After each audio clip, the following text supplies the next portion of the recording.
9 tahun telah dilalui dengan berbagai dinamika politik. Begitu banyak tarik-menarik kepentingan terjadi. Bahkan jabatan menteri pun yang ibu dengar nih sekarang ini sudah mulai pada rebutan deh. Ketika menghadapi krisis multidimensi, saya lebih memilih membentuk kabinet yang ramping dengan jumlah menteri 33, tapi bersifat apa? Zakon kabinet, kabinetnya yang profesional. Jadi benar, the right man in the right place. Terbukti krisis dapat diatasi dan seluruh hutang terutama dengan International Monetary Fund dapat dilunasi. Pertanyaan saya, ayo mikir, utang kita ini gimana cara bayarnya? Ayo mikir loh. Jangan enak-enakan tidur loh. Ayo ibu-ibu itu, kayak apa kalau terjadi? Gimana? Ya silakan. Di dalam mensikapi politik ke depan, sebagai partai yang memiliki sejarah panjang di dalam memperjuangkan demokrasi, kita tetap menempatkan penting adanya checks and balances, bahwa demokrasi memang memerlukan kontrol dan penyeimbang. Namun kita juga tidak menafikan bahwa berpolitik mengandung esensi untuk selalu mendapatkan kekuasaan. Hanya bedanya apa toh?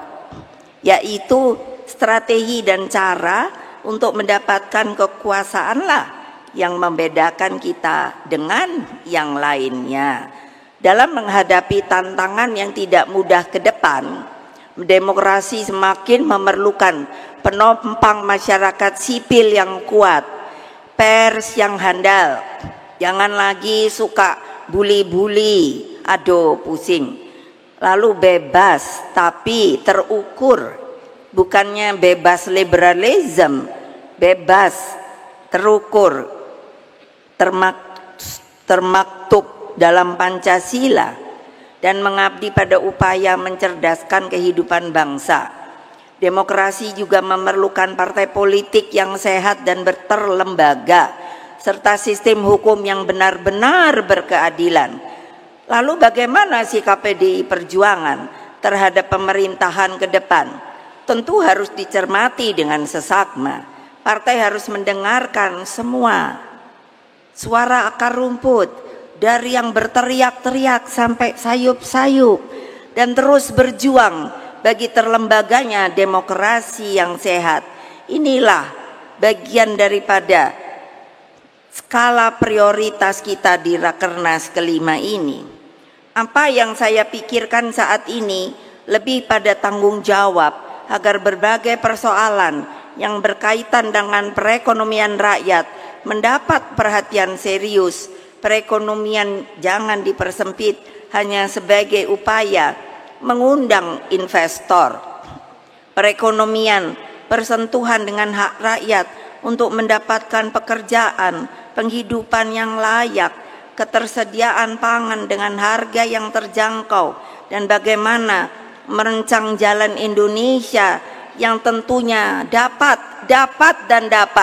berdiri di atas kaki sendiri. Saya sebagai Ketua Dewan Pengarah yang namanya BRIN, Badan Riset Inovasi Nasional, bayangkan saudara-saudara sekalian, dalam setengah tahun saya dalam memerintahkan untuk melihat yang namanya tumbuhan kita, itu setengah tahun 6 bulan itu sudah masuk jumlahnya 2 jutaan lebih, dan ini mungkin akan terus dari lumut sampai pohon besar.